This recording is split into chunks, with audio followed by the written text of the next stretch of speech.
The date, August 15th, 1945. Japan offers its unconditional surrender to the Allied powers.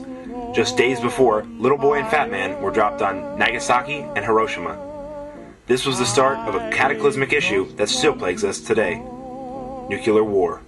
Whether it was the search of weapons of mass destruction in Iraq, or Kim Jong flexing his muscle in North Korea, the U.S., as well as the world, are pressured by war.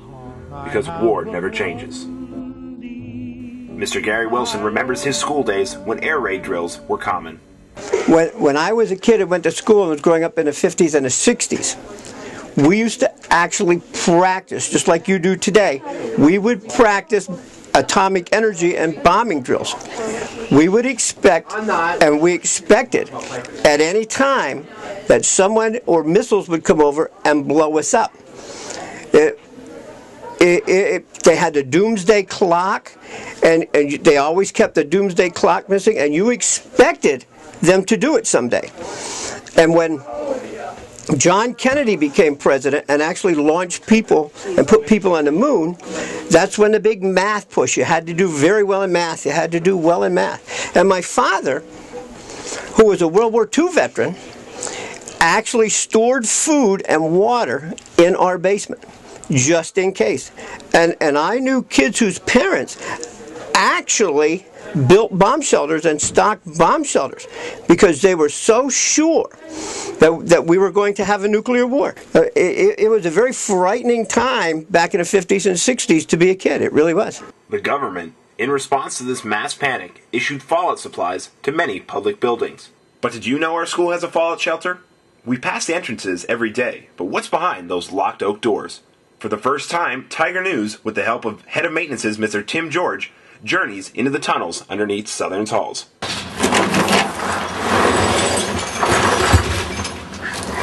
Everybody thinks there's a room down here for the fallout shelter.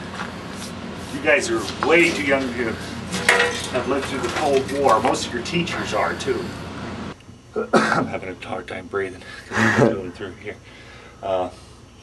You know, there are, like I said, there are several access points to get down in here, so we don't have to always circle around. People think there's a room down here. There's no room. This is where you hid if in case of a nuclear attack back in the 60s and 70s. The thing is, during the actual attack, this is where everybody would be. Once the attack was over, you could go out into the boiler room area, which would save you for, you know, a little bit, and then after about 3 or 4 days, you could probably go outside. Back in the day, when I worked at Deluxe Homes, their building is actually 3 levels, and down in the second level down there is a rifle range, and there is a huge circular conference room with doors all the way around. There are thousands upon thousands of shell casings down there, but you can't get down there anymore. The original tool room for AC&F is still there, where they built the tanks. I don't remember the name of the tanks anymore, the Sherman tanks or Hueys, or it's a tank.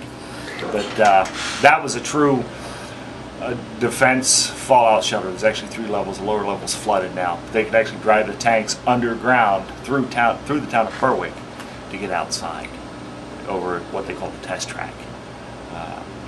They had a true fallout shelter.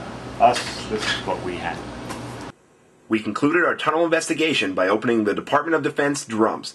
Inside was a collection of sanitation supplies consisting of toilet paper, disinfectants, and seats for the buckets for, you know. We may not be using the fallout shelter today, but Mr. McEnany has found an innovative way to use the now defunctioned entrance in the ISS room. You okay in there?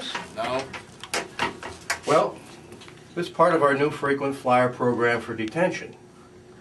So you got 3 more days down there. Okay? No. See you later.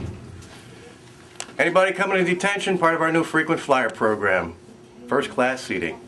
Doug, if you can hear me, I hope you're all right. That's a wrap for this investigation. Reporting for Tiger News, Shane Yeager.